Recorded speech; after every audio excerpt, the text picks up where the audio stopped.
Welcome back, friends. Today we'll be discussing the film The Autopsy of Jane Doe. We got Patrick, got Horror with Hoss, we got Mary over here.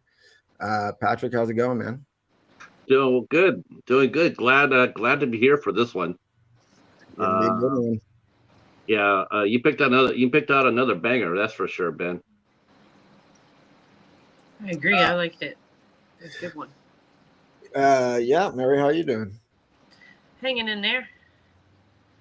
Hanging in there. My husband's gonna have a stent put in his carotid artery next Ooh. month because he's got a good blockage going, and we want to keep him from having a stroke.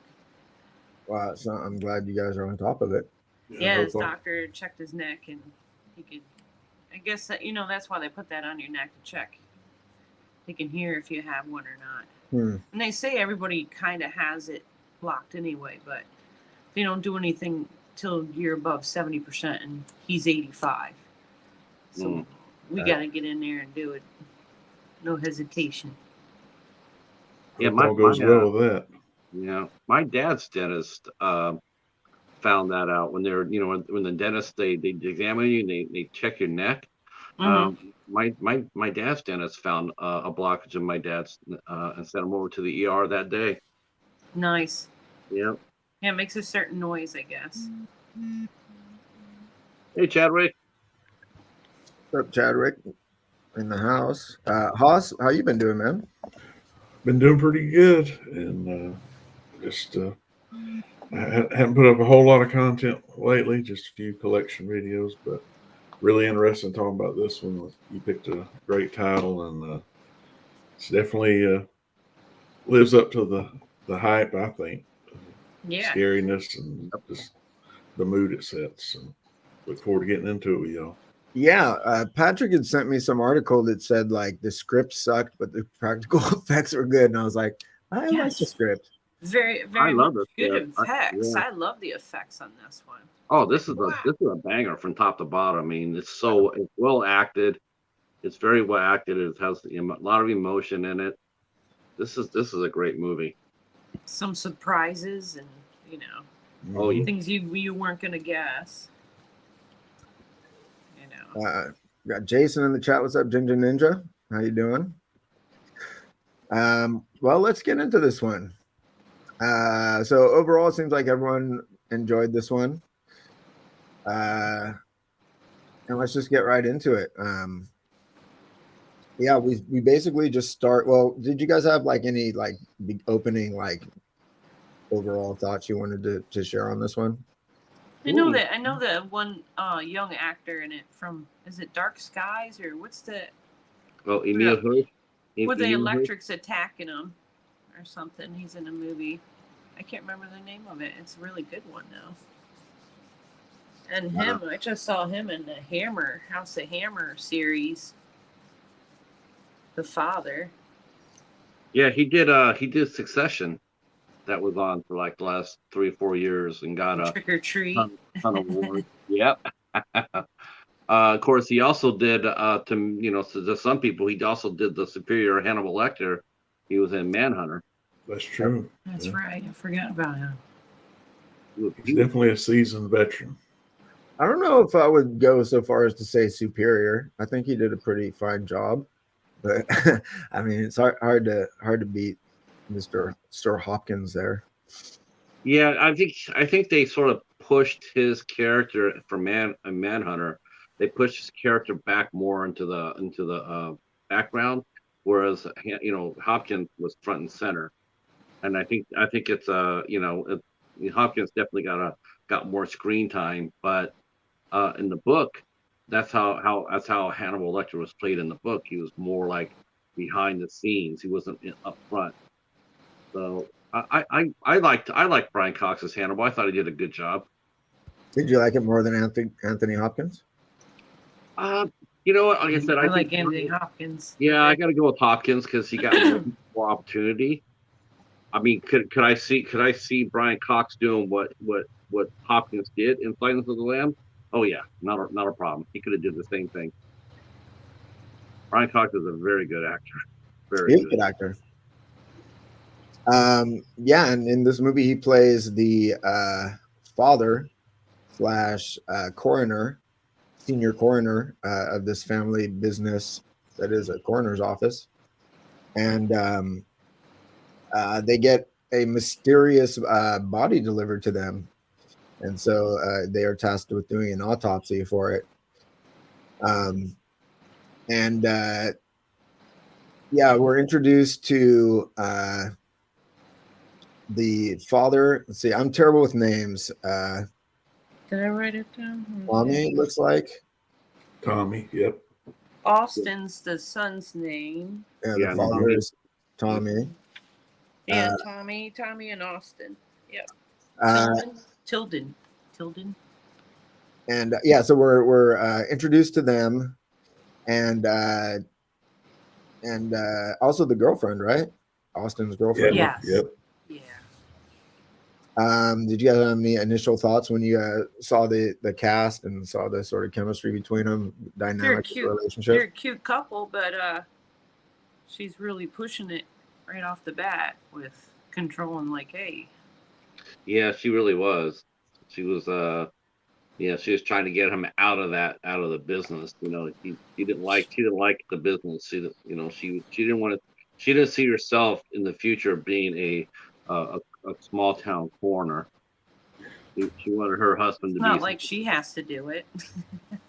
Yeah, but can you imagine having a conversation that would kill? So what do you do? I'm a coroner. Oh, okay. That would kill me. Which it seemed a little bit of a confusing message, because you find out that she's wanting him to leave that, but yet she's the one that's like, "Ooh, I'd like to see one of the dead bodies." Yeah, really down interested here. in And it's it. like, well, if she doesn't really like that, why would she want to see? Why would she want to actually, because he tells her, like, this is something you don't want to have to. Once you see it, you can't unsee, these things. So I don't know. I thought that was a little odd, but She was curious. I got the feeling like that Austin didn't actually want to like follow in his father's footsteps and he was just sort of following the path of least resistance, which led him to being the protege of his father in this business. But he kind of wanted to do something else. I got the sense that his girlfriend was sort of helping kickstart his inertia to sort of finding what he wants to do. I didn't really find that she was being overly controlling personally. But that was just my take on that. Yeah, so they got the body, and they're trying to do this before they got this autopsy they got to do. And so he cancels his date, right, with his lady friend, and then the mystery ensues. Yeah, Sheriff Foot caught. The sheriff. He gets there and he sees this mass death scene. He's got a crime scene going, and he's totally perplexed. He's got multiple dead bodies, and he's got the one that doesn't fit there. And of course, that's what causes Austin to stay, because his dad is going to be overrun with bodies. So, I thought the first scene where I was looking at it today, and I was trying to figure out if there's any clues to like, was there anything that we missed when you first see the first scene? And I didn't see anything. It was just such a mystery, and he shrouded the mystery in so well. You're talking about like the crime scene, right? Like you really had no idea what was going on. It's a cool way to open a movie, though. Mm-hmm. You start with sort of like the end result and work your way backwards. Mm-hmm. Yeah, it was pretty mysterious, and you could tell that everyone found it mysterious, and so they had to get to the bottom of it. So I guess they start performing the autopsy. And I like the way that this all plays out. I like this sort of like slowly unraveling the story for the audience through like these scientific means and like examining the body to tell the story of the crime scene. I thought that was pretty cool. We're talking about Brian Cox and Emil Hirsch, but I think the one actor we definitely have to talk about is Owen Catherine Kelly, who played Jane Doe. That was her. It was no CGI. It was her naked on the table for the whole movie. She's a strong character in the film, even though she has like absolutely zero like action, right? She is like literally just lying around the whole film, but yet her presence is felt as integral in the film, You're right. You think about her performance, and it is a performance. And it's like one of the strongest performances she's seen in a horror film. Where, she just the way they filmed her. They filmed her during the autopsy, during everything that was going on, and the way they focused on the eyes. I swear, every time they looked at her face, I was expecting her to wink. I was expecting her to say something, and it was really unnerving. Because every time you got there, you're waiting for that, and it doesn't happen. It puts you on edge. And I like the way they photographed her. They photographed her because it seemed like she was in motion even when she was not. Yeah. Do you guys have any thoughts on her as a character or presence in the film, Hoss and or Mary? Well, you could just tell. as soon as she's brought in, of course, even Stanley the cat, has kind of a growl, to let you know there might be something evil or nefarious going on, and it's just everything seems to go downhill once that body arrives. Yeah, always course, pay attention to the cat. You learn more and more as it goes on why that is, but yeah, just the way that it, just looking at her, like you said, with the fixating on the eyes and the face, is just very unnerving to watch, I think. Yeah, and we sort of are introduced to the mystery that is Jane Doe. She is no external signs of trauma, right? Yeah. But they noticed that like her wrists and ankles are shattered, and her tongue's been like cut out. I think she has no fingerprints too. No. That's why they're going nuts about it too. You look on the outside of her, she looks like physical perfection, but holy shit, it's like she got, it's like someone put a mixer in her and turned it on 10. Yeah, she was definitely had some serious signs of trauma internally that didn't match her external appearance. Right, and no rigor mortis. Yeah, and I like the dynamic between father and son, where the son, though he doesn't necessarily want to follow in his father's footsteps exactly and like continue the family business, you can tell that he's just interested. He's like interested in the work, you know what I mean? And his father is taking this as an opportunity to, sort of like, help along his protege. So he's like, what do you see here? And he's like answering, and he's like, okay, but this. So he's sort of like, just mentoring him basically on this autopsy. And I like that dynamic between those two. Strong chemistry. Yeah, you can actually believe them to be father and son. You could see them; they're the right age, and you could definitely see them being father and son. Felt very natural. Yeah, like how they're going through the process and like the 5 steps, and they're explaining them what they're going to be doing, and find some peat in her nails and stuff. So they're trying to narrow down where she's from, because, like you guys were saying, there's nothing to identify her by. Yeah, I mean, there's just like all these clues are following around, and things keep getting more and more curious and intense, as they go along. Like her molars are missing, and like she's got like burns internally, like in her lungs, right? Mm-hmm. Yeah. Yeah, cuts on her heart. Yeah, Austin says, I didn't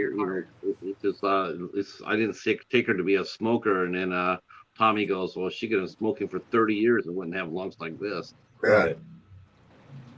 He said she should have had like third or fourth degree burns or whatever, like really badly burned on the outside. Yeah. She was just absolutely a mess on the inside. I mean, anything that could go wrong did go wrong with her. And I think initially, you see, I like the way this plays out, but initially she's like a victim, right? Like, right. They're like, what the hell did they do to this person? Like, like Jesus Christ. And it's mysterious and everything. But we, feel empathy for her, right? At this point, we're like, Jesus Christ, Like, I'll let you. I'll say this: I did throughout the whole movie. Never once did I ever feel. Never once did I feel her to be like villainous. I think there's a turn for me at some point along the way, personally. Yeah. And Austin, he kind of gets freaked out early on. Mm-hmm. And Tommy, being that he's been doing this for a long time, he's seen a lot of stuff that Austin's not seeing, so he doesn't get as easily rattled in the movie, until later on. The big event happens, and so it's just to see a veteran versus a younger learner, a student, I guess you could say. So. Yeah, for sure. They discover ginseng weed in her stomach, which is a paralyzing agent. So they feel like someone had fed her this to like immobilize her. And burnt her while she's paralyzed. She can feel. Yes. Jeez. That was. See, I think that's probably the part that's the part that made me feel like she wasn't a total villain, because she was suffering all those different deaths, and that's really what it was. I mean, she was being killed by various people. They were killing her and then passing her on, killing her and passing her on. The cloth is wrapped. Her tooth is wrapped in that cloth thing with some words and numbers or something. Yeah, they found she was missing molars, and they found the molars wrapped in a cloth, and they had been fed to her, right? That's what. Yeah, that's what he said. He didn't understand how that had. Okay. I mean, that itself is creepy dissolved. As shit. Yeah. Right there, it's just creepy as shit to begin with. But and the sun, let the sun shine in too. The radio, yes. That's when things start sort of becoming, I guess, like immediately bizarre for them, rather than just like investigating this bizarre crime. Now bizarre things are starting to happen in their presence, right? Mm-hmm. The radio just starts changing stations, and didn't the blood start, like the blood samples or something? Blood starts like leaking from her blood samples are like leaking in the fridge. And her nose bleeds. Yeah, people don't bleed. That was the first sign. That was the first sign that something was off. Was when that blood came out of her nose, and the thing is, it came out just enough to spark curiosity. I mean, it's just a trickle, and then it stopped on her face. It was just enough to entice him to come on in and take a look. Did that blood come out after a fly flew out of her nose? Yeah. It was right as it was coming out. Yeah. Yeah. So I was enticing her, like, how did that happen? It's like, okay, let's investigate. But the blood, I guess, if she was a just a standard corpse, the blood wouldn't flow like that, regardless of any cause, you know. Yeah, when he starts the internal examination, when he goes to cut her, there's a lot of blood coming out. Blood. And which, like I said, Austin was freaked out by it because he said from looking at her eyes, it had been days since she died, or it had been a while, but yet she bled as if it was a fresh corpse or whatever. So Yeah, no rigor there's mortis. No rigor mortis, no blood pooling on the bottom of the corpse or anything. Right. So mysterious. Somehow she seems to be perfectly preserved. I'm reading the chat. Cheetah says, "Was Jane a killer or a victim?" You can be both. Yeah, I mean, you definitely could. I mean, you could. I think I'm with you about the one moment where if she was I still didn't, even though I think there was a moment where she definitely could be seen as being a villain, but even then and it's a rare thing for me to say this considering, but I could understand it. I could understand some of her actions a little bit. But the thing is, like, you see all sorts of sick, twisted fucks committing terrible crimes, and you can empathize if they're in pain or something.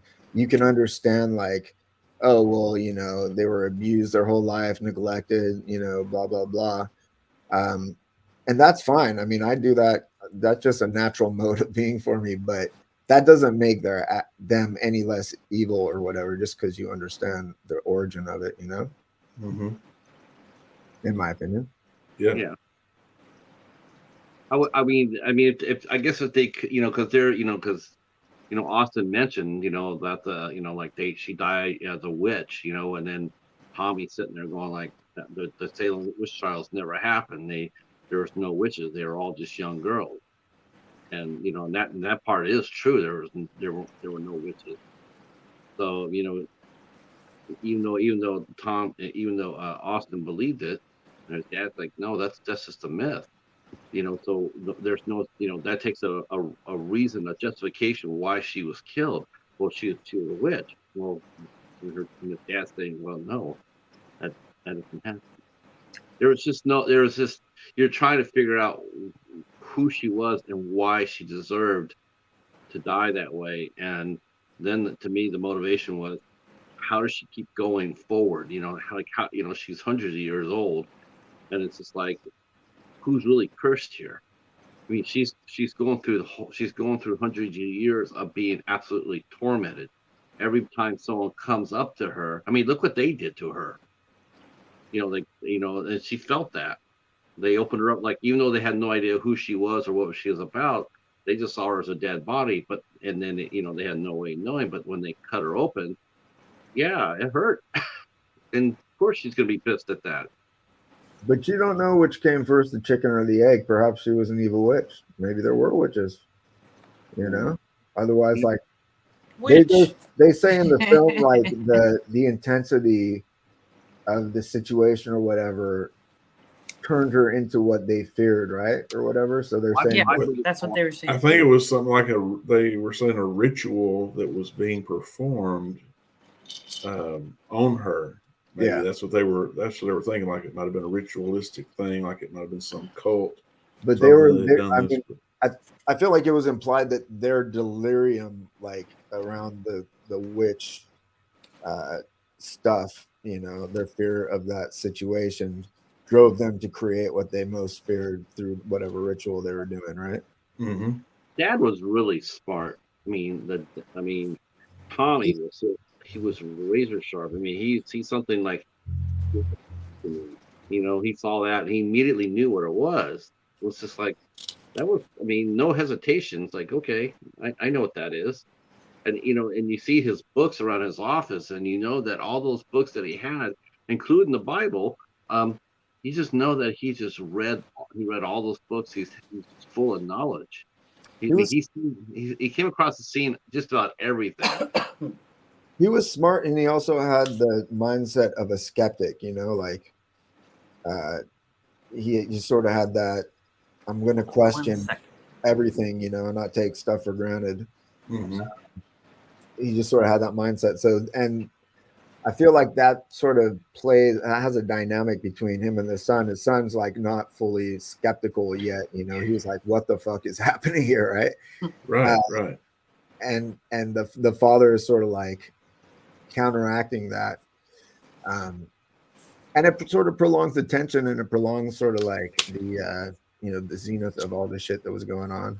And they found the cat. Yeah, that was probably when she flipped over to evil. Well, I think before they find the cat and all that stuff, right? The radio switches on with some creepy ass shit. They're talking about a storm, Mm-hmm. and then like there's like a power surge, right? Like all the lights go out, Yeah, and like explode. Well, they kept on. When he finally goes to find the cat, he thinks they hear someone that may have come in like through the elevator, and that's when he sees, like in that mirror where it shows what's down the other hallway, he sees a person standing there, and he goes around, there's no one there, and that was when Austin definitely was more open-minded to what was happening. Good point, Austin. Yeah, and he was ready. Like he once he saw that, he was like, "We got to get out of here." And Tommy's not convinced yet. He's like, "Hey, we've got to get this done. They want to know the cause of death tonight. You can leave if you want, but I'm staying." So, once they do find the cat, there's like a moment where Brian Cox sort of puts it out of its misery, right? And that again sort of adds to sort of his practical nature, his problem solving nature. You can tell it upset him and everything, but he's like a dude that's going to do what he needs to do to remedy the situation. And I feel that's like a theme throughout the film, especially towards the end there. So worth bringing up. But yeah, at this point, like all of the lights are out. There's some weird power stuff from the storm, allegedly, or they think. And so like the emergency lights are on. There's creepy shit going on, and the elevator is not functioning, right? mm-hmm. And he sees, they start to like, you don't know what they're seeing. Homeboy sees some stuff, but then there's nothing there.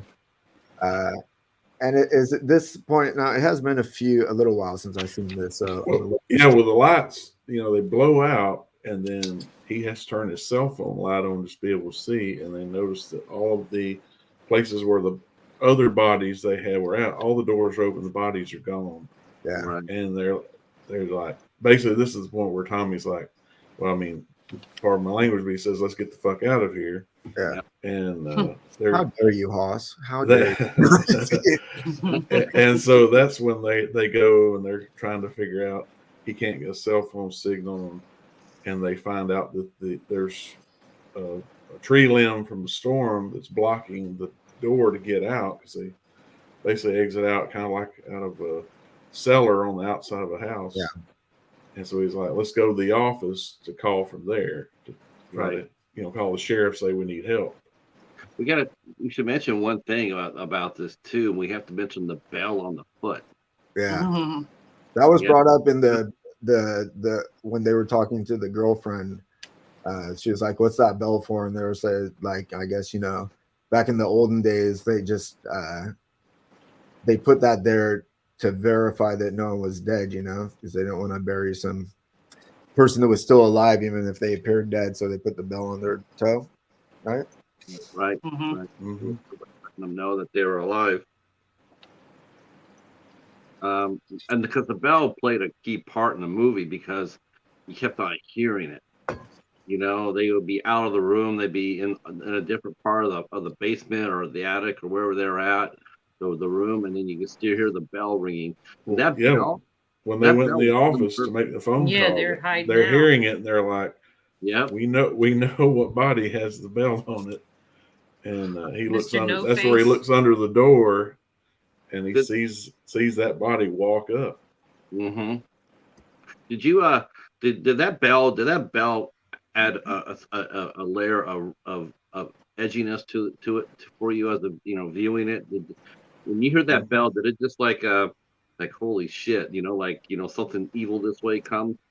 I think I think it's worth mentioning that the whole atmosphere of this movie is fantastic, and the way that the suspense and tension is created is very effective throughout the film, and the bell definitely is part of that. It's one of these things like you hear the bell, so there's a corpse ringing a bell somewhere. You don't see it, but you get that auditory cue. And I think the film is full of like excellent tools they utilize to create tension and atmosphere. It's probably one of the better strengths of this film. I think the execution of the film was pretty fantastic. I agree with Jason. He mentions the bell sent shivers and really escalated the tension throughout. I agree with that. I mean, even rewatching it today, still that bell was very effective. You knew it was coming. It still was very effective because it was so creepy, and it was just like because it's not what it's just it's not what you can see that really scares you. It's what you can't see. You can hear it, but you're not seeing it, and that adds to me as a viewer, that ratchets up tension for me. I get more involved with the movie, for the story. And I thought the way they filmed, the way they used the bell, like they didn't overkill it, like every single time you hear the bell. No, it was just at the right opportune time. It was used so well. I concur. I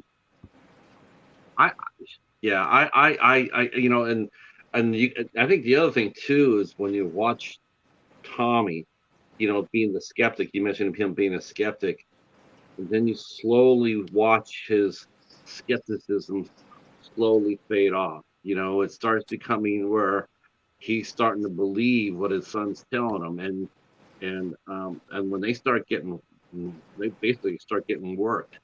Every time there's a dark shadow, somebody was getting hurt.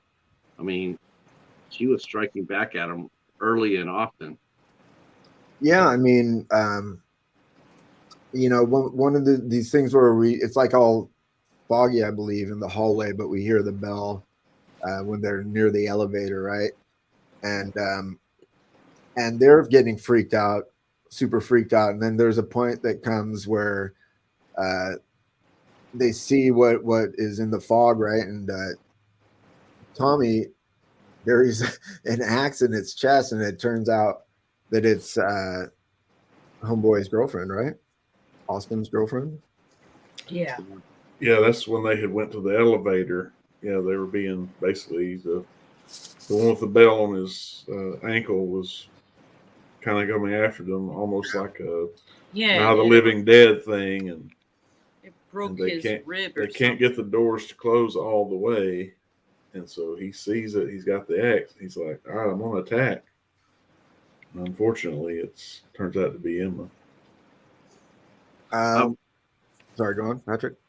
I was going to mention, they were trying to, they're trying to figure out how to stop her, and Tommy had suggested that, let's take her down, let's take her down to the crematorium. They were going to try to incinerate her, and but that was interesting. Is like, as far as that goes, like she would not let that happen. It was like that truly probably would have destroyed her, but she was able to stop for them using the furnace. And so, then they go ahead and they try to set her on fire sitting on the table. Yeah, I just try to imagine how terrifying both those men were feeling at that point where like we're gonna burn a dead corpse that could still be still something's going on, and we're gonna put her on fire. I mean, I think Brian Cox and Emil Hirsch, I think they passed on the real emotions of what people would actually feel in that situation. I mean, they really did play. It really felt for them. It really felt like they were in that situation, and did such a great job in conveying that. And especially Brian Cox, like I said, when when his Tommy starts realizing what he's seeing, there's no explanation for it, no easy explanation for it. It was interesting to watch the dynamic of him switching over from a non-believer to a believer. Well, and there was the death of his pet cat, his beloved pet cat, and also, Austin's girlfriend. So I think that sort of shocked him into being like, okay, even whatever is going on here, there are real world implications happening. So we got to handle this. So yeah, I think all the sort of like the actual he's still skeptical about everything, but he realizes that he doesn't give a fuck because things are dying around him and they're in trouble and they need to do something. So they try to burn her. And of course, the fire rages throughout the autopsy room there. And they manage to put it out, and it extinguishes her as well. And she's again undamaged, right? Right. And so now there's like, you feel even more helpless for them because there's like, well, what the fuck can they do? They can't go anywhere. They can't do anything to her, who seems to be creating this situation. So yeah, I did feel there's a lot of times where I'll watch a film and people will be like trapped in an environment, and I'll be like, yeah, dude, my ass, just fucking bust that window, jump out, some shit, like. But in this case, I did feel like they didn't really have any good way forward to get out of there. They couldn't really call for help. It seems pretty crazy for them to have only a single entrance and exit to their thing. Like, I guess it was in a house type of environment, like you were saying, in the cellar, and I don't know. It seems pretty crazy, but I did feel like they were stuck. So I feel like the execution was enough for me to be drawn into that element of the story. Make you wonder, like when they're going through all that, everywhere they're turning, something weird was happening.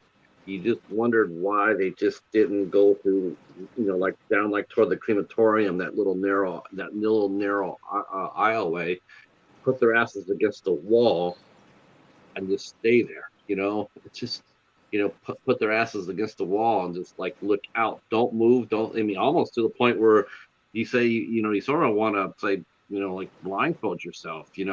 If you can't see it, it might not exist. That Might have bird box you. sort of like that. If you can't see it, you can't be afraid of it. Or maybe you can, but it'll help out a little bit.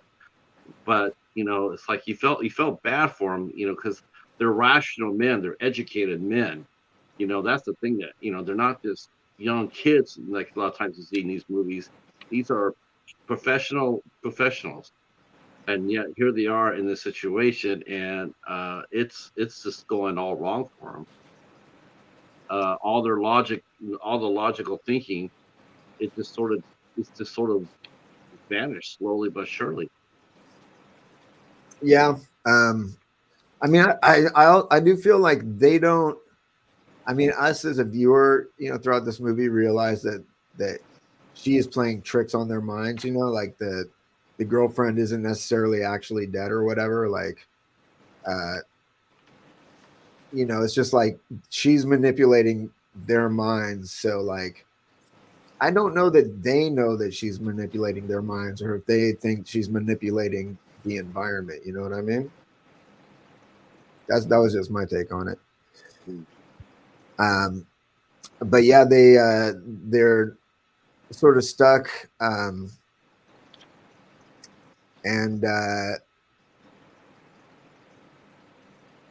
so I'm trying to see where we're at. Yeah, they cut open her brain too, and they seen all that. That's right. It was still alive in there because they're like, "We're gonna finish this." Yeah, this autopsy, because they keep trying to stop. She keeps trying to stop us. So I feel like in the shroud was popping up like this number, that's when he looked it up in the Bible, and it was saying that this lady's a witch. Yeah. So that was it. And then she also had tattoos like on the inside of her skin, right? Yeah. Yes. Creepy. Yeah, very creepy. Yeah. I mean, the amount of things that people were putting into her body as they were kicking her down the road. I mean, it's like everybody had a chance at it, like, well, we're gonna burn her at the stake, okay. We're gonna break her, next person, we're gonna break her arms and her hands, okay. Next person, we're gonna go ahead and stuff her with Jimson weed, okay. But don't knock her out. Let her be paralyzed. So she Yeah, can feel every ounce of it, right? they're gonna keep on passing her down. And I mean, how many different ways, that old show, 1,000 Ways to Die. I would Right. how many had they killed her? They killed her 6 ways to Sunday by time Tommy and Austin got to her. Yeah.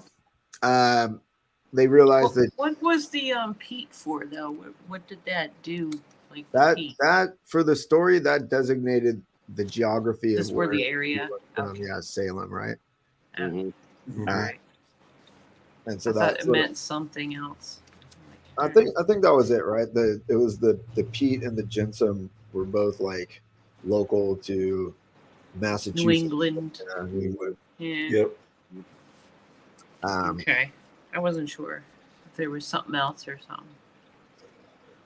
But yeah, like you said, they continued the autopsy because they feel like the only way to resolve this is through some kind of resolution, right? Yeah, we gotta finish what we started, as he says.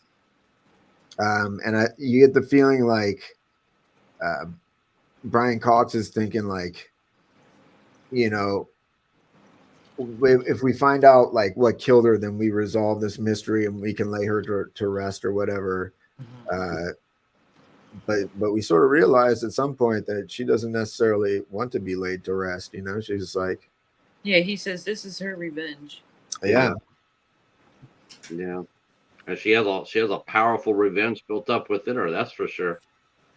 She wants her to look into his eyes. Yeah. Take the pain, feel the pain. Well, I think Tommy he tried to. He negotiated with her, because Austin was trying to get out. First after they killed Emma, that's when things really hit the fan, and then when they found out that she was a witch, and then Austin's trying to get out, and Tommy's looking over her, and he's negotiating with her. He's like, and they barricaded themselves in because one of the other cadavers was trying to beat the door in, the one that had the eyes and the mouth sewn shut, and so he's basically trying to keep that cadaver from breaking in when you're talking about when Tommy's talking with Jane. He's sitting there going like, okay, I understand, who you are and what you've gone through, but I didn't have anything to do with it, and I know you're gonna get the revenge, but basically saying, it's like almost like the Exorcist scene, it's like take me, come in me, but spare him, spare my son, and that's when she let him know what she was going through, every injury that she had suffered up to that point. He was going under, and he was getting that had killed Jane. We see Jane healing, because then you see her eyes go from that that shadowed gray, all of a sudden now they're brown, and she's back, she's alive. Yeah, fixed her legs and everything. I think from like just from like the films as like a filmmaking thing, we're led to believe that they did strike a bargain, right? And he's sacrificing himself to sort of relieve her so that his son can go on, even though like he knows he's basically going to die by doing this, but he loves his son and he realizes he's a young dude and he's got plenty of life ahead of him. So he does that and he starts going through this terrible agony, right? And you think it's working, you're like, okay, like there's some resolution. He's taking on all the shit, and she's like getting fixed, and so the son might survive, right? But then, as David says, we realize that she's actually just feeding on his life force, and it was all for naught as far as like saving his son, right? Right. Yeah. She doesn't keep her end of the bargain. Right. Well, he has to finish him off like the cat. Yeah, he had to Yeah, end it because he was in such agony. He says, okay, like, I mean, and you saw everything. His wrists were broken, his ankles were broken. When you see him breathe out the smoke out, like he. Yeah, that was neat. Yeah, that was a cool effect. And then he was an absolute mess. He was just like, wow, he's really paying the piper, that's for sure. Do you think maybe if he didn't mercy kill him and he just let him go into whatever state he was going to be at the end, that it would have resolved Jane's story and Austin would have survived? I'm not sure.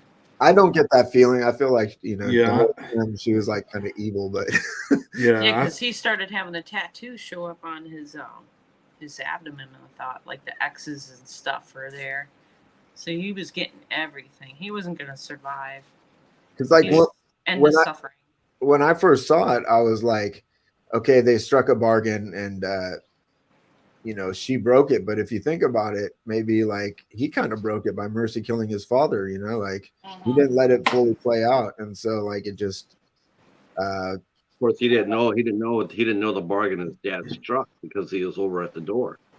I'm not passing any judgment on the son, I'm just saying like, if as just a objective viewer, like I guess you could take it either way. Like they struck a bargain and Tommy didn't live up to his end of it because he died rather than continue to, really endure all her suffering.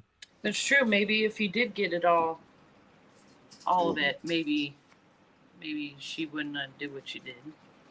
Yeah, Davis mentioning that Austin and Tommy did what he did to her gets done to them, pretty much so. Yeah, exactly. I mean, everything that happened, she returned it, whether by doing it herself or like David mentioned, when Austin falls, that's the same injury that it suffers the same injury as when they did the autopsy on her skull.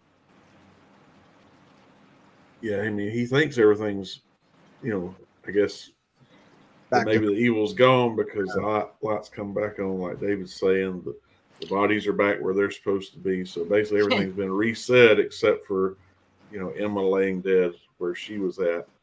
And he thinks he hears the sheriff, and that's what leads him to go. Yeah, my husband's like, "Oh, here we go. He's gonna get blamed." To me, I was waiting for that too. I was waiting for that. It's like, how are you going to explain this? If they come open to the door, how are you going to explain what happened? Yeah. So here's what happened. I mean, who's going to believe that story? He'd be locked up in a funny farm. He'd be in a straitjacket. All right. You sort of wonder if like in a way she actually sort of gave him the easy way out. By taking his life. I mean, she could have left him standing there holding the bag. Yeah, he was gonna go in jail or the funny farm. Yeah, definitely. I definitely see. Yeah, maybe, or maybe there was enough evidence there for him to prove his case. We'll just never know. Maybe you could be like, look at all those fucking weird tattoos internally on her, and now on my father too. You think I did that shit or whatever? Like, but remember though, when they came in, she was 100% whole. There was not a single scratch. Yeah, I didn't see anything wrong with the father either. He just had a stab in his chest. Yeah, and Jane was perfectly preserved on the table. There was nothing. The picture board was burnt. Mm-hmm. I mean, what they had worked on her was still on the chalkboard and everything else, but what they said they had done to her didn't coincide with the reality. She's sitting on the, like they opened her up and remarkable about the lungs, this and that. There was none of that because she was 100% whole again.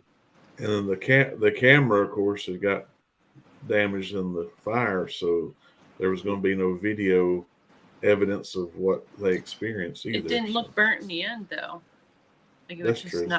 it was just knocked over. So I don't know. But we don't actually. Well, he runs up and he's like the sheriff is like, "Hey, open up, open up, open up," right? Oh, yeah, right. And Yeah, then that was- and then breaks into the creepy song. yeah, So you realize that it's not over. it's not resolved. It's not over. And Like the sun shining. yeah, Mhm. and so Austin like yeah, he's like shocked and freaked out and backs up and ends up falling, breaking his neck and whatever. Mary, you can start singing this song right now and scare the hell out of us because you're sitting in the dark like that.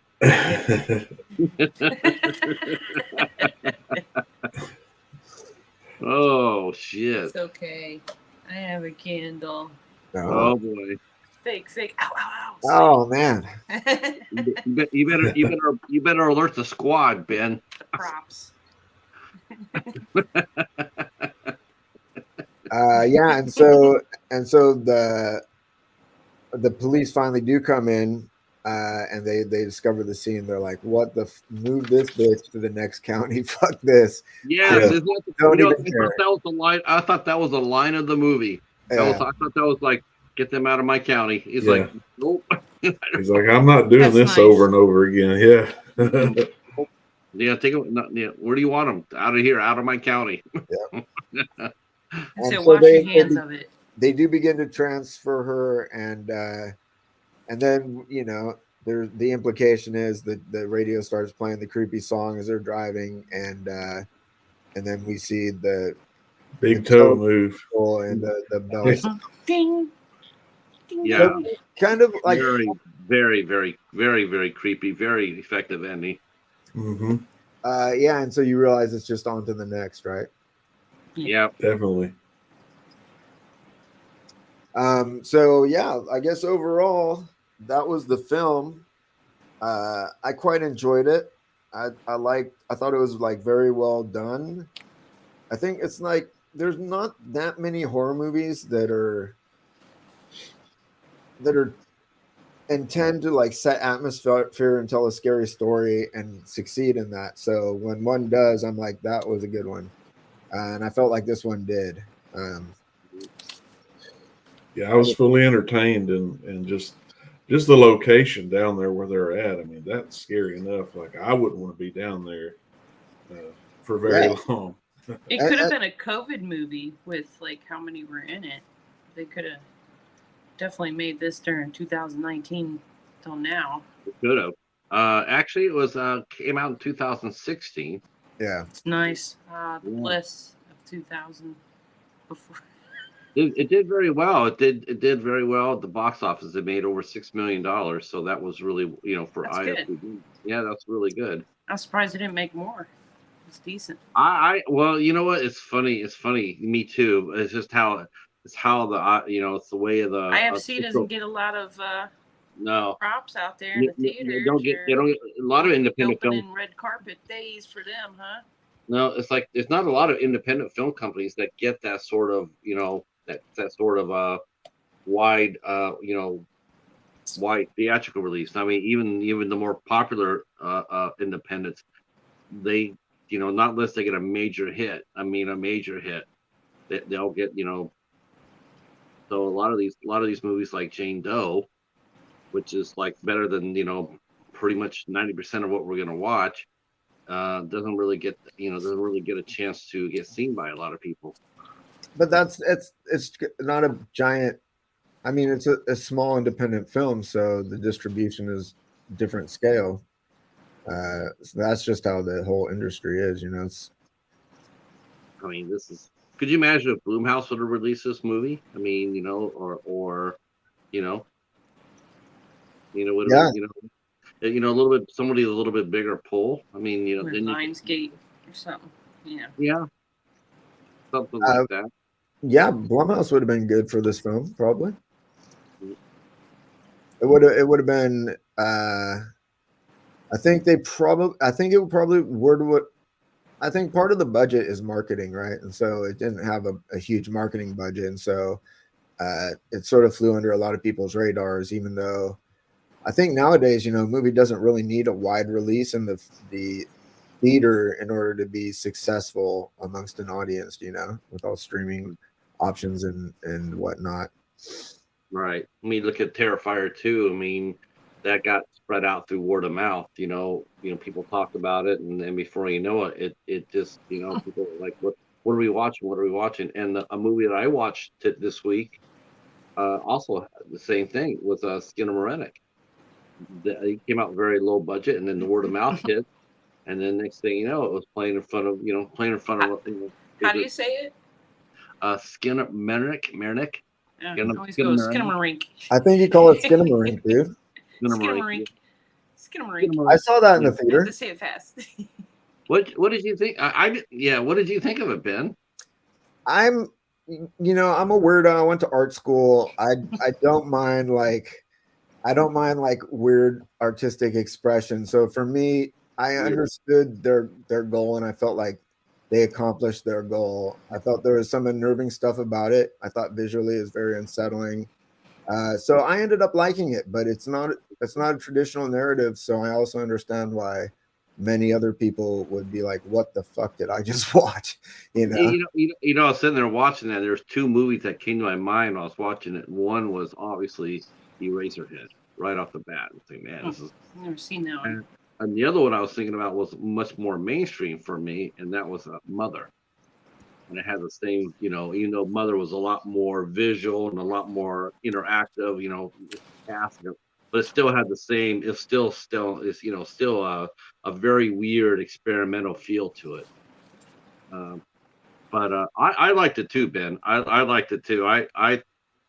He saved his last shot for the right time to just because a lot of people were like, I don't get that movie. I don't get it. Watch it. The story's there. It's all complete. I think also my experience was I went and I saw Friday 13th Part 6 at the Alamo Draft House, and then the person I was with immediately after wanted to continue hanging out, and so she was like, "Do you want to see Skinamarink?" And I was like, "What the fuck is Skinamarink? I never even heard of that shit." And she's like, "I don't know. It looks like maybe some found footage or something." So she bought tickets on her phone, and then we basically just went upstairs and watched it. And I was like, way on the extreme front row, right. And so it was already a bizarre thing. And then we were so close to the screen, and it's a pretty experimental film, and you could tell they used a grain overlay, right? Like a heavy grain overlay, and it was on like a loop. And so you could for me, it was a little distracting. I was like, okay, when's that going to loop again? Because you could see the pattern of the grain. But I think because I was in the theater, with somebody, I just was like, okay, I'm watching this. And so I watched the whole thing, and it was an experience. But I wonder if I just streamed it on Shudder or something, if I would have been like, I got better shit to do. You know what I mean? So it's kind of hard to say. But ultimately, I did like it. I like experimental shit. I like it, but I don't know if I would actually drag it here to this format because it's so out there, and it's like there's so many different ways you can come at it. And I was just thinking, wow, how would people look at? What would people think about this movie? I mean, we would just be. It's so out there. Let's give it a try, right? I'm gonna go check it out. Yeah, I haven't seen it yet, but I've heard a lot more negative and positive, but I don't usually let that influence me. I just watch it myself. When you two watch it, and you feel like you want to discuss it, then yeah, we'll take a crack at it. I mean, I would love to take a crack at it. I just didn't think anybody else would. But I should have known my fellow weirdo up there would have liked it as well. I think it's one of these movies where it finishes and you don't know quite what to think. And the fact for me, the fact that I had to actually sit there and ponder, wait a second, did I like this? Was it like it definitely had like I was put in an atmosphere, right? The whole time, and it was definitely successful in that way. But so if I have to question if I like something, usually I'll come down on the side of okay, I did like it, because I gave it all this thought, it made me think about something. I'm like that with like design and beauty in general. Like I'm like, wait, is that person beautiful or hideous? I can't quite decide. And then I'm like, it's got to be beautiful. I'm down. So it's just kind of weird. But I'm seeing David mention about he wouldn't like it. I would all I would say is this: if you watched Eraserhead by David Lynch, if you liked Eraserhead, you'll like Skinner Rennick. You'll like that. But I don't. I mean, I think if you like that type of movie, if you don't like a lot of symbolism in your films, you like a lot of literal images. It's more like then yeah. I mean, it's definitely not one of those films where it's like, well, I thought it was all right. You're either gonna like it or you're just not. I mean, I can tell you right off the bat, David would hate it. But it's not. It's not like. It's not because he doesn't like symbolism and stuff like that. I think it's the pacing of the film. It's like a slow burn, and it pays off kind of, or it doesn't pay off, depending on how you felt about it. But like,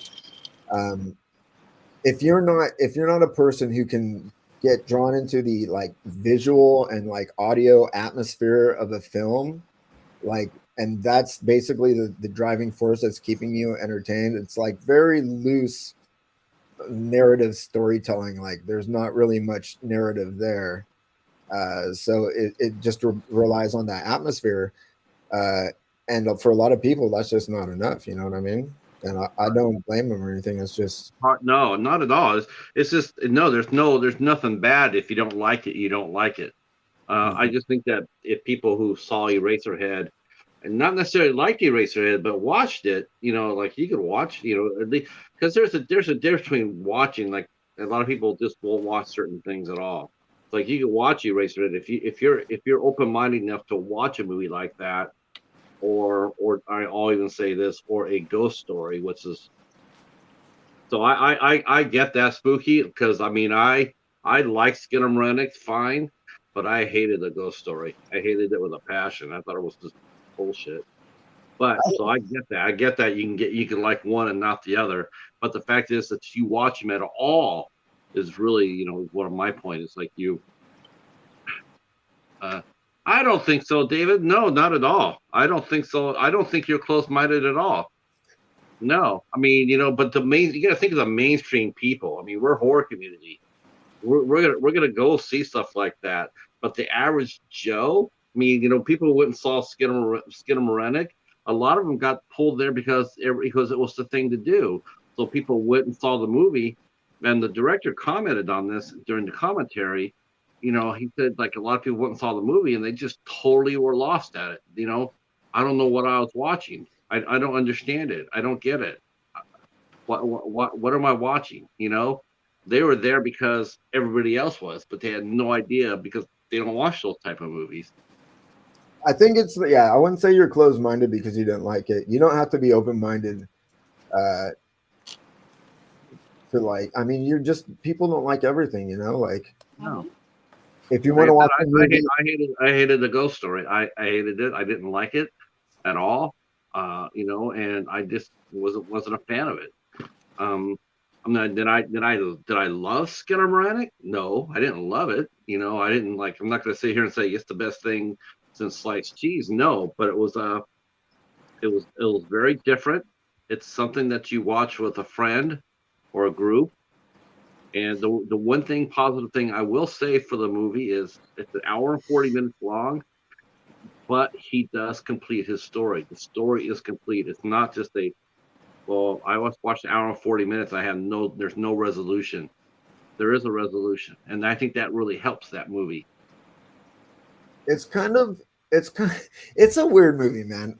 it's because it's sort of like the way I feel about Irreversible, and you mentioned Mother, both very good films that I never really want to see again. You know what I mean? It's like you can appreciate something, but it may not even be your cup of tea.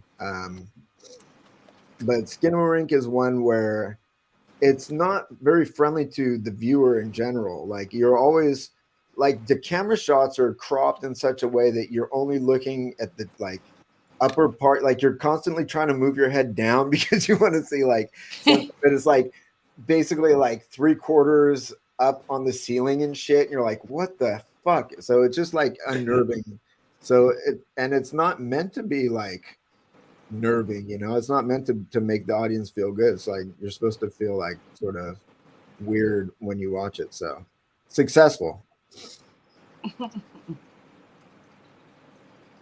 Seth knows what I'm talking about. Irreversible, love it. Never want to see it again. I do have like the indicator release of Irreversible, and on that release they have a reversed cut of the film. The Irreversible is told in reverse, but on this Blu-ray release they have it told in a straightforward narrative, and I do want to watch it. But I will. There's like a particular like brutal rape scene that lasts literally like 5 or 6 minutes, and they just take the camera and put it on the ground, and you're just like, I will probably fast forward through that because I've already suffered through the initial watch. I mentioned about I feel like that way for I Spit on Your Grave is like, yeah, when I saw that that's been my boundary movie. It's like I can't go past that. I've only watched that movie once. I was 19 when I watched it. I have no desire to watch that movie ever again. That was just a disgusting movie for me and very, very disturbing. And I said, nope. I think there's like movies like that. There's a balance between it's like a rape revenge type thing. You want the initial act to be brutal enough to like elicit a response, so that when there's payback, it's like satisfying. You're like, yeah, get that fucker, but like you have to sort of navigate it, because if it's too much, then it's like, okay, like enough's enough, But it has to be bad enough for the audience to be like, hey, man. I don't mind like a rape revenge movie, to me, but I think, with I Spit on Your Grave, it's like the rape scene's like 30 minutes long and the revenge is like, 5 minutes long. And it's like, to me, if you're gonna make that girl through 30 minutes of hell, then I want to see 35 minutes worth of hell for those fuckers. That's what I want, the viewer. I don't want them to, it's always funny to see someone who does something drastically slow, right? And then they come out there and they get shot. It's like, why did you just shoot him? Why can't you just go out there and make that son of a bitch suffer, like like he made his victim suffer?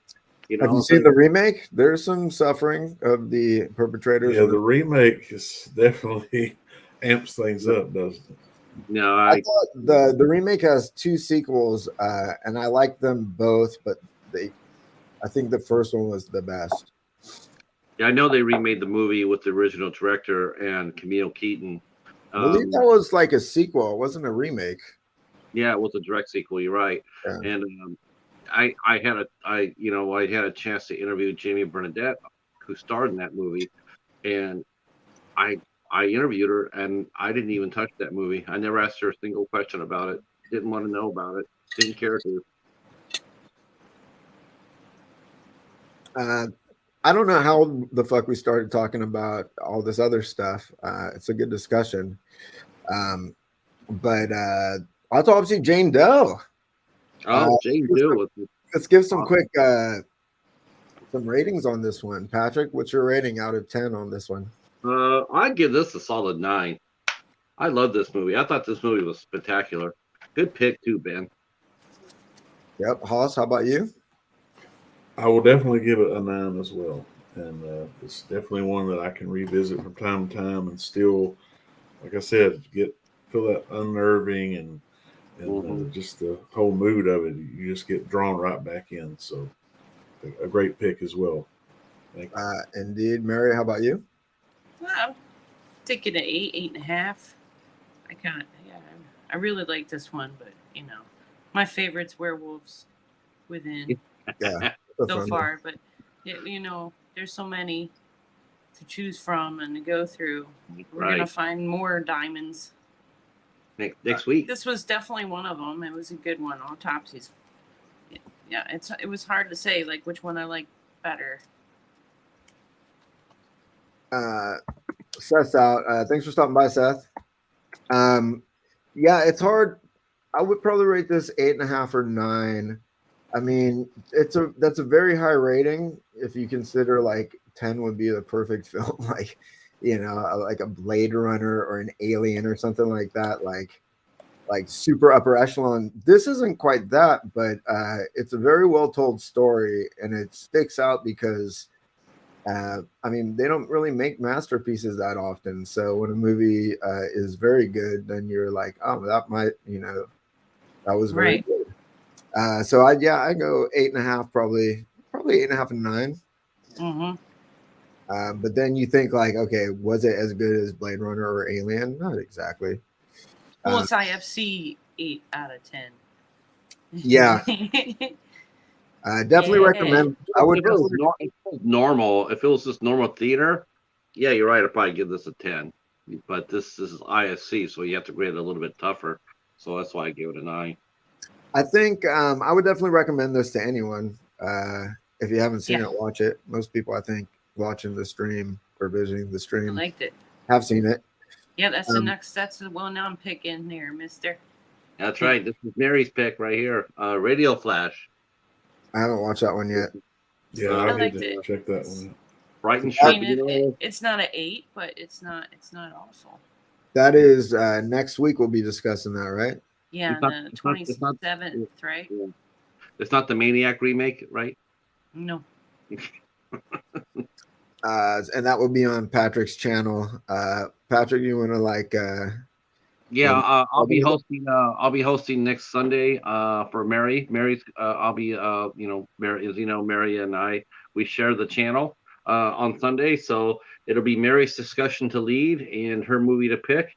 And I'm looking very much to watching this. And Radio Flash. It was the star's birthday yesterday. Really? Which one? The Brighton. Okay. Sharbino. She just turned 21. Wow. Yesterday. Just a kid. It'll be a fun. It's gonna be a fun movie to watch and discuss. This also has it says Brighton Sharbino and Dominic Monaghan, and it also has Will Patton. I like Will Patton. Yeah, Will Patton's like he's sort of like right underneath Brian Cox, but he's a great actor himself. You've heard him, you've seen him in so many different movies. The one I remember the most is probably Remember the Titans. But he also did the Punisher movie with Thomas Jane. He was in that. And he's been in a ton of great movies. Wasn't he in the new Halloween ones? I believe he was. Yes, yeah. He played a doctor. And he also was in the Swamp Thing series on DC that was out for a minute. Oh, I never watched that one. Yeah. Good show. Wish they would have kept it. Had him. I heard it was good too. Yeah, Derek Mears plays the Swamp Thing from Friday the 13th fame. So that'll be next week, and our start time is going to be 8:00 Eastern time. For now on, can get their dinner in. That's right. Get your dinner in, and then we'll be on my channel next week, and then next month will be Haas's turn on September. Okay. What are we watching next month, Haas? Well, I had narrowed it down to 2, and then I finally decided I think we'll go with this one because I just think it would be a good one to discuss, and maybe some parts of it might be a little dated, but I'm going to choose The Den. Oh, I like that one. The Den. Mm-hmm. That sounds good. Yeah, wow. This one kind of would fall under the, I guess, found footage type, where cameras or things like webcam and things is used a lot in this. So I think it'll be a good one to discuss amongst the group. Yeah, I like that movie. anything having to do with sort of like snuff, I find disturbing. So I've watched that one a few different times. Anything upcoming on your channel, Hoss? I've still been wanting to get some more reviews out, but it's here lately. I've just been doing some collection updates. Had a lot of pre-order stuff that has been coming in, so that's about it. I don't get to put out as much as I'd like to, but I just try to get a few videos here and there. But I always enjoy watching everybody else's. So. Mary, how about you? Working on any cool drawings? I drew Indiana Jones. Oh, yeah. Oh yeah. You chose wisely. They get the staff going. Mm-hmm. Did you de-age him too? Huh? Did you de-age him? No. Oh. He already was this young in Oh. there. Yeah, they're all upset about that, but didn't they remember when they did that to Peter Cushing, I thought, in the Star Wars movie, and Carrie Fisher. So where were they at on that one? I'm offended. Don't be offended. They just used their computer to fix Wasn't Peter Cushing like 100 years old anyway when he did Star Wars? Yeah, he was. Yeah, he looks like he was like 40, but he was probably only in his 30s. I don't know. He had a career before all that.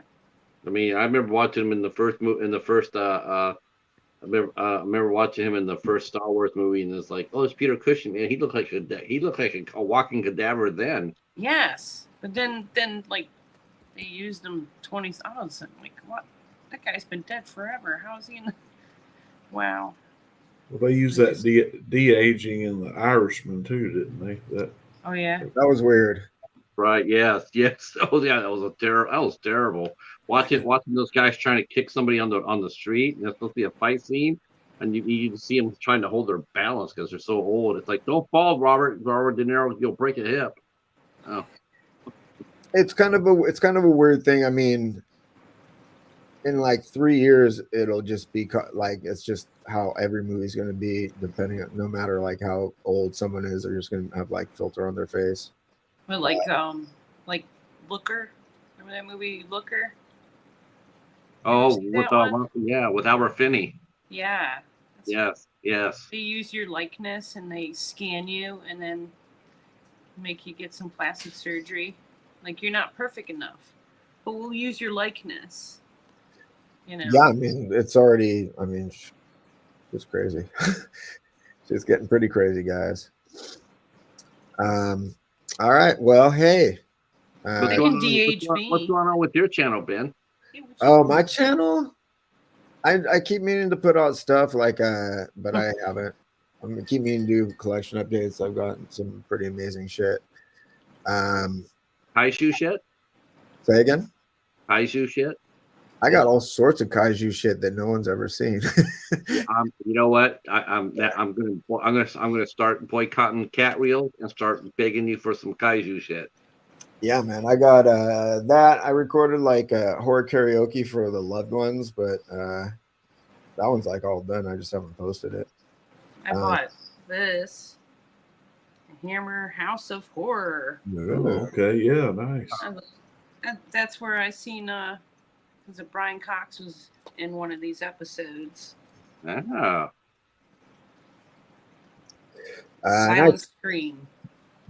Yeah, so I've just been meaning to. I've just have not been like very active on social media. I consider YouTube social media, because I just hang out with people. You know, all the people that watch my shit are all pretty much friends. So I have just been not very active, but I've been meaning to be more active because it's good for me to be social. Yeah. I know maybe a little tad too soon, and if it is, please forgive me. But any looking at any cute corgi puppies or something like that? No, a lot of cute corgis out there. I just like potatoes. My work schedule is crazy enough that I don't know that I have time to raise a little puppy right now. So maybe just get an adult cat. Oh, did I say that? I'm I was allergic gonna to say, cats, see, dude. I've been subliminally hitting you with all those cat videos, so you come back there and say, I got an orange cat. I like cats, but I'm allergic to them, dude. Oh, I know. Hi, the Ice Lord is here. He says that he loved the Jane Doe. That I'm glad. I'm sure you guys all like next week too when we talk Radio Flash. I'm excited to get there. That's gonna be a good one. Yeah, it was made in 2019 too, and there's it's a small cast in that, less than 10, I think. Yeah, I'm interested to watch it. I haven't watched it. I don't know anything about it, so it should be interesting. It's not blood and guts, but it's still decent. It's one of the decent ones. Oh, Yeah. any IFC movie's great. You kidding me? Even the ones that maybe like I said, like okay, so I still like Hellgate. Yeah, I like think Hellgate. yeah. But like Ben said, it probably would have done a lot better if it had a nicer. Like this movie had some music, like ooh, tense. Yeah. It probably would have done a little better with some spookier Yeah, music. create the atmosphere. Create that. Flesh eaters. Something scary. And then the Den, I'm gonna have to look into that too. I want to say I've seen it. Did you get your copy at Hamilton Book, Haas? No, I think I actually got this one through. I think I got this through Amazon. Yeah. I don't own the movie, but I've watched it streaming a few times on Netflix, I believe. Mm-hmm. I like it. I like it. It's pretty dark, but It's I'm from 2013 is when it came out. I'm a fan of found footage personally. So me too. Me too. It works. I thought as long as it's not in a theater, I'll get barfy. Yeah, I like found footage too. It's I mean, when I think of found footage, my favorite one's still the Blair Witch Project. That was such a great movie. People get so. I think I've always said this. I think people get burned by the Blair Witch Project because everybody went for it. Everybody said, "Oh, I gotta go see it." Then all of a sudden they saw what it was, and they're like trying to backpedal, saying, "Oh, it wasn't that good." But yet there they were. Liked Wreck. Is it REC? Yeah. That one, I like that one. And I love Troll Hunter. Troll Hunter was so much fun. I like Troll Hunter. Troll Hunter was amazing. I have not seen that one. In fact, if I'm not mistaken, I think this guy did Troll Hunter. Did he? Yeah, I think the guy who made Jane Doe did Troll Hunter, if I'm not mistaken. Let's see. Now we're all investigating. Yeah, I'm not even sure. Let's see. The director is Hunter, Andre Ovibal.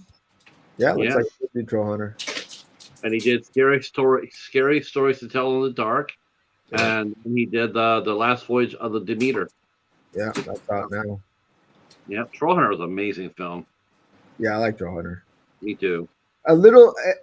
It was a little goofy in some parts, but it's a fun movie. I like it for sure.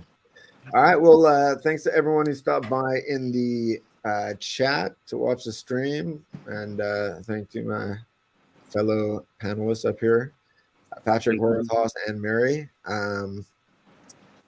And I guess we'll end the broadcast now. So thanks everyone for hanging out. Until next week. Yep. Next week. All right, everybody, have a